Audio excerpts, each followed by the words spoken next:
Myself Mohit Gupta and we are going to discuss an important topic of board exam, that is electricity. ठीक है, electricity में एक topic है Ohm's law. And Ohm's law से भर भर के क्वेश्चन आते हैं बोर्ड एग्जाम में। और ओम्स लॉ के जो कॉन्सेप्ट है तब क्लियर होंगे जब आपको इलेक्ट्रिक चार्ज पता होगा, है ना, और जब आपको सर्किट के बारे में पता होगा। तो आज हम लोग ओम्स लॉ के बारे में डिस्कस करेंगे, सबसे पहले बेसिक कॉन्सेप्ट के साथ। ठीक है, तो पहले हमको जानना है कि व्हाट इज चार्ज। चार्ज क्या होता है? देखिए बेटा, किसी भी कंडक्टर में इलेक्ट्रिसिटी तब जनरेट होती है जब उसमें चार्ज का फ्लो होता है। जब उस कंडक्टर में क्या होगा, चार्ज का फ्लो होगा। ठीक है, एंड जिस डायरेक्शन में इलेक्ट्रॉन फ्लो करेंगे उसके अपोजिट डायरेक्शन में इलेक्ट्रिसिटी का फ्लो होता है ना। तो मैं कह सकता हूं कि चार्ज एक ऐसा प्रॉपर्टी है जिसकी वजह से इलेक्ट्रिसिटी जनरेट होती है। एंड चार्ज की वजह से ही मैग्नेटिक फील्ड भी जनरेट होता है। ठीक है, चार्ज की वजह से मैग्नेटिक फील्ड जनरेट होता है एंड चार्ज की वजह से ही इलेक्ट्रिसिटी या धारा या इलेक्ट्रिक करंट का फ्लो होता है। ठीक है, इसके अलावा अब मैं बात करूं कि चार्ज कैसे जनरेट होता है। हम जानते हैं कोई भी मैटर होता है वो एटम से मिलकर बना हुआ है।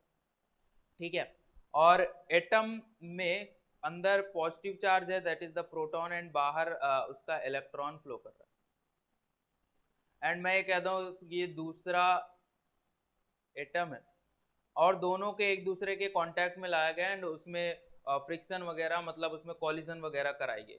तो मान लेते हैं इससे अगर इलेक्ट्रॉन निकला तो इसमें कौन सा चार्ज आ जाएगा, पॉजिटिव चार्ज आएगा, बिकॉज नंबर ऑफ इलेक्ट्रॉन्स वो क्या हो गए, डिक्रीज हो गए। एंड यहाँ पे इलेक्ट्रॉन्स ऐड हुआ है तो यहाँ पे कौन सा निगेटिव चार्ज आएगा, क्योंकि नंबर ऑफ इलेक्ट्रॉन्स यहाँ पे बढ़ गए हैं। तो ऐसे करके यहाँ पे चार्ज जनरेट हुआ। एंड इससे आपको ये पता चला कि चार्ज बेटा दो टाइप का होता है, एक पॉजिटिव चार्ज, दूसरा कैसा, निगेटिव चार्ज। बात समझ में आई?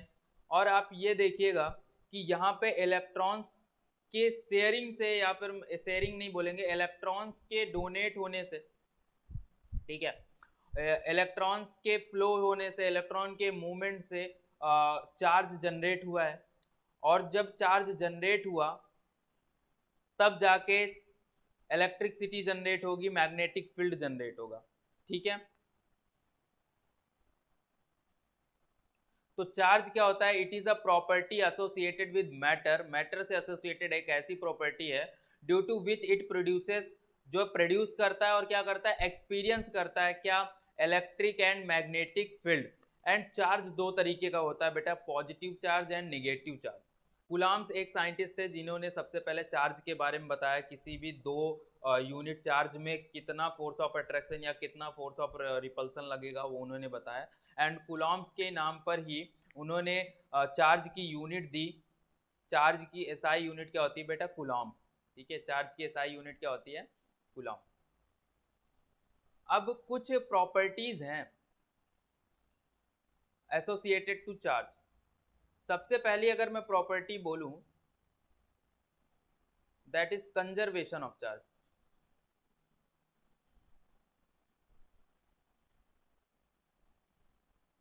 कहने का मतलब ना ही आप चार्ज को बना सकते हो ना ही चार्ज को डिस्ट्रॉय कर सकते हो, बस चार्ज का फॉर्म बदल सकते हो। जैसे यहाँ पे देखिए, मैंने क्या करा, मैंने चार्ज कहीं से बनाया नहीं है, बस वहां पे इलेक्ट्रॉन्स का कमी हो गई थी तो इसीलिए मैंने वहां पे पॉजिटिव चार्ज बोला, एंड यहाँ पे इलेक्ट्रॉन्स की गेन हो गई तो यहाँ पे मैंने क्या बोला, निगेटिव चार्ज। एंड चार्ज कहाँ से आया, यहाँ से यहाँ तक आया, तो मैं क्या बोलूंगा, कंजर्वेशन ऑफ चार्ज।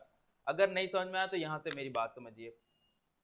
जैसे मान लो ये कोई ऑब्जेक्ट है जिसमें 4 इलेक्ट्रॉन्स है, ठीक है, यानी 4 निगेटिव चार्ज है। एंड कोई दूसरा एक ऑब्जेक्ट है जिसपे कोई भी चार्ज नहीं है, यहाँ पे चार्ज क्या है, 0 है। एंड यहाँ पे चार्ज कितना था, 4 कूलम था। ठीक है, जैसे ही हमने इनको कांटेक्ट में लाया तो इनमें हुआ क्या कि यहाँ से 2 इलेक्ट्रॉन्स की शेयरिंग यहाँ पे आ गई, तो यहाँ पे 2 इलेक्ट्रॉन बचे एंड 2 इलेक्ट्रॉन यहाँ पे भी आ गए। तो ओवरऑल ये बिफोर का केस है एंड ये आफ्टर का केस है। आप अगर नेट चार्ज निकालोगे तो यहाँ पे भी 4 इलेक्ट्रॉन आएगा, दोनों में दो दो इलेक्ट्रॉन करके 4 इलेक्ट्रॉन, एंड यहाँ पे भी आप नेट चार्ज निकालोगे तो 4 इलेक्ट्रॉन आ रहा है, तो नेट चार्ज दोनों का क्या होगा, सेम होगा। कहने का मतलब after and before charge remains constant, charge क्या रहेगा, कांस्टेंट रहेगा, ठीक है। कंजर्वेशन का मतलब क्या है, चार्ज हमारा क्या होगा, ऑलवेज कांस्टेंट रहेगा, चार्ज हमेशा क्या रहेगा बेटा, कांस्टेंट रहेगा, ये बात हुई। फिर हम दूसरी प्रॉपर्टी की बात कर लेते हैं जिसका नाम है quantization of charge. Quantization of charge, quantization of charge का मतलब है कि किसी भी ऑब्जेक्ट में जो चार्ज होगा उसके number of electrons and electrons पर जो एक चार्ज होता है उसके प्रोडक्ट के बराबर होगा, यानी Q इक्वल टू NE, जहां पे Q क्या है, Q यहाँ पे आपका चार्ज है, एंड N क्या है, N is the number of electrons, and E क्या है, चार्ज ऑफ 1 इलेक्ट्रॉन, ठीक है, एक इलेक्ट्रॉन पे चार्ज, और वो चार्ज कितना होता है 1.6 इंटू 10 की power minus 19 coulomb.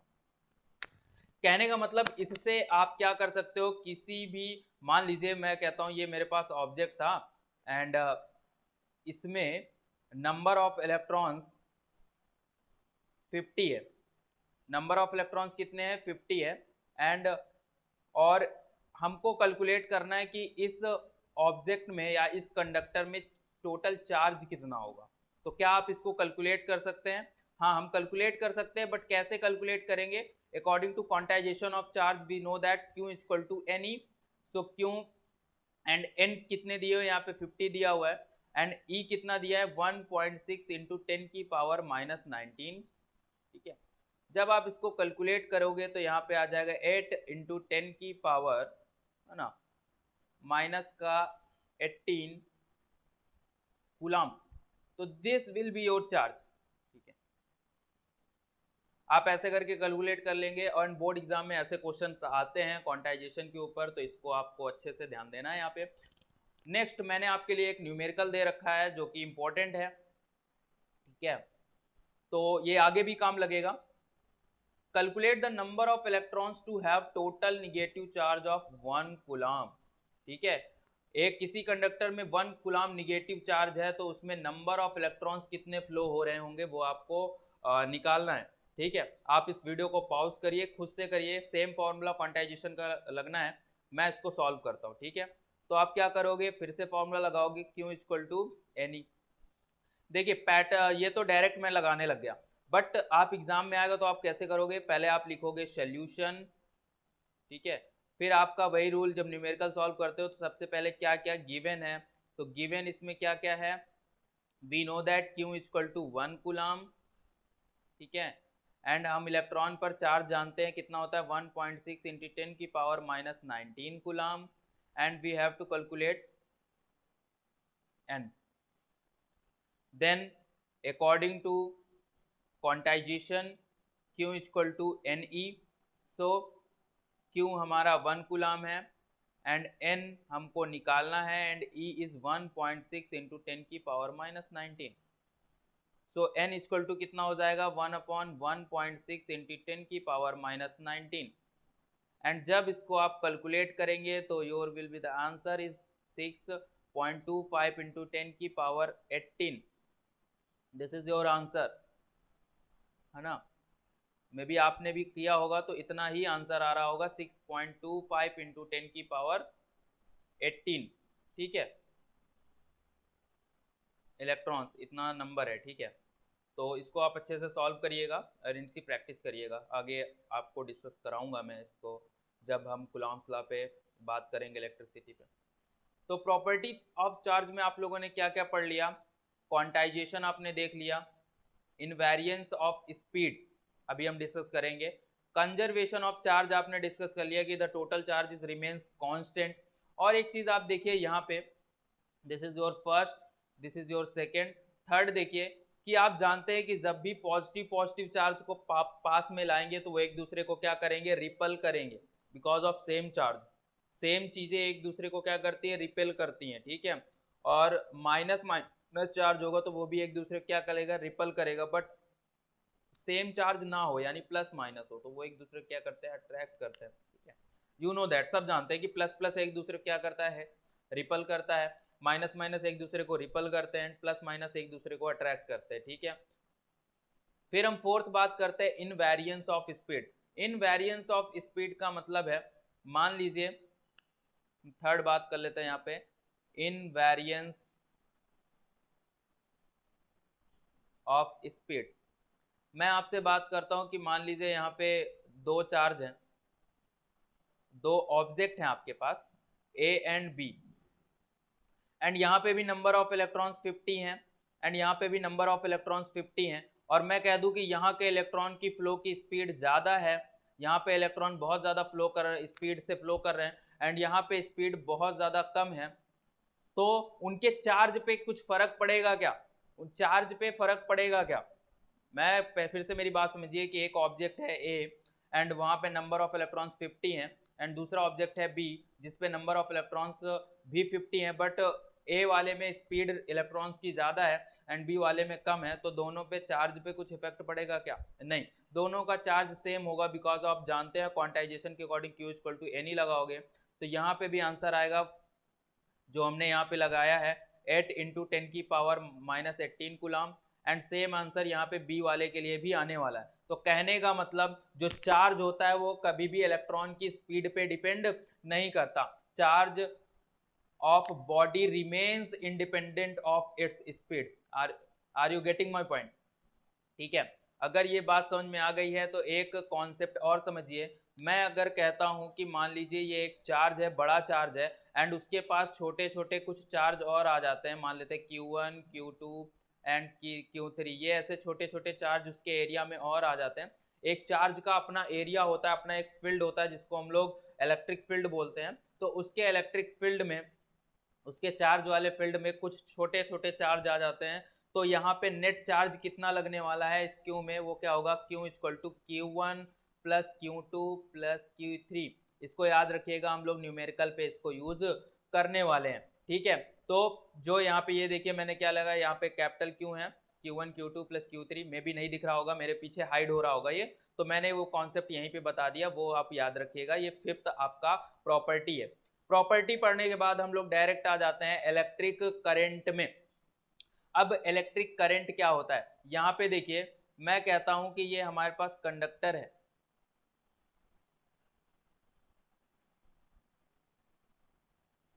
And conductor में इलेक्ट्रॉन्स का फ्लो हो रहा है, इलेक्ट्रॉन्स के फ्लो होने से इलेक्ट्रिसिटी जनरेट होती है, बट जिधर इलेक्ट्रॉन्स फ्लो हो गए उसके अपोजिट साइड में इलेक्ट्रिसिटी जनरेट होगी। जैसे इलेक्ट्रिक करंट को बेटा हिंदी में बोलते हैं धारा, एंड धारा कैसे जनरेट होती है, जैसे मान लो धारा इधर है एंड ये इधर जो नाव चलती है, तो नाव में जब चप्पू आप अपोजिट साइड में चलाते हो, ठीक है, चप्पू मान लो समझो एक इलेक्ट्रॉन है एंड वो अपोजिट डायरेक्शन में होता है, तब जो धारा है वो धारा के अपोजिट में इलेक्ट्रॉन बहता है, तुम समझ रहे हो ना। तो इलेक्ट्रॉन अगर इस डायरेक्शन में हो गई तो इलेक्ट्रिक करंट इस डायरेक्शन पे होगी। और हम अगर बात करें एक पर्टिकुलर एरिया की, कहने का मतलब ये कंडक्टर है तो ये उसका एरिया होगा, ये होगा एरिया। ये कंडक्टर है, मैंने कंडक्टर है तो उसका ये क्या है, एरिया है। मान लीजिए कंडक्टर का मतलब वायर ही समझ लीजिए, तार है, ये मान लो ये वायर है, तो ये मान लो वायर है, तो ये उसका जो क्रॉस सेक्शन एरिया, ये पर्टिकुलर उस एरिया की बात कर रहा हूँ, ये एरिया हो गया, and this is the height of conductor, ये क्या हो गया, उसका एरिया हो गया।